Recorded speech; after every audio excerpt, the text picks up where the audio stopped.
আগামী 6ই এপ্রিল রামনবমী। তার আগেই জলপাইগুড়িতে মহাসমারোহে শুরু হয়েছে রামনবমীর তোড়জোড়।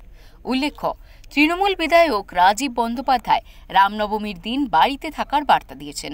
তাছাড়াও জানিয়েছেন, বিজেপির পাতা ফাঁদে পা দিয়ে রাস্তায় নামতে হবে না, বাড়িতে বসে ধর্ম পালন করুন। কিন্তু জলপাইগুড়িতে দেখা গেল উল্টো চিত্র। জলপাইগুড়ির 25 নম্বর ওয়ার্ডের নেতাজিপাড়া এলাকার তৃণমূল কাউন্সিলর পৌশালী দাস এবং তৃণমূল যুব সহসভাপতি দীপঙ্কর ঝার নেতৃত্বে রামনবমী উপলক্ষে বর্ণাঢ্য শোভাযাত্রার প্রস্তুতি নেওয়া হচ্ছে। বাড়ি বাড়ি গিয়ে সেই লিফলেট বিলি করতেই দেখা যাচ্ছে তৃণমূল নেতৃত্বদের। কাউন্সিলর পৌশালী দাস জানান, আমাদের ওয়ার্ডে আগামী 6 এপ্রিল রামনবমীর দিন আমাদের ওয়ার্ডের তরফ থেকে আমার উদ্যোগে এবং ওয়ার্ডের কর্মীবৃন্দের সহায়তায় আমরা একটা বর্ণাঢ্য শোভাযাত্রার আয়োজন করেছি।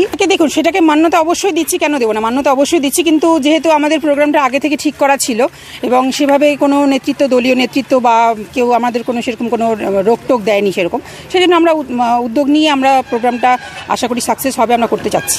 এই ঘটনাকে কেন্দ্র করে শুরু হয়েছে জোর রাজনৈতিক তরজা। বিজেপি জেলা সভাপতি শ্যামল রায় বলেন, হিন্দু বিরোধিতা এবং তুষ্টিকরণের ভয়ঙ্কর খেলায় মেতেছে স্বয়ং মুখ্যমন্ত্রী তথা তৃণমূল কংগ্রেসের দলনেত্রী। তো সেখানে রাজীববাবু এই ধরনের কথা বলবেন, এটাই তো স্বাভাবিক।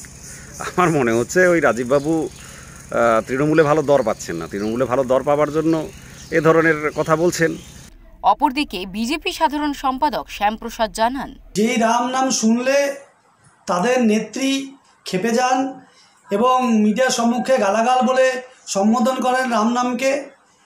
যেই সনাতন ধর্মকে তিনি গন্ধা ধর্ম বলেন, সেই পার্টির কাউন্সিলর রামনাম পূজায় ব্রতী হয়েছেন, রামনবমীতে ব্রতী হয়েছেন, ভালো কথা। তো তৃণমূল এখন নিজেদের লোককেই আটকে রাখতে পারছে না। জলপাইগুড়ি থেকে উজ্জ্বল হরের রিপোর্ট, ওঙ্কার বাংলা।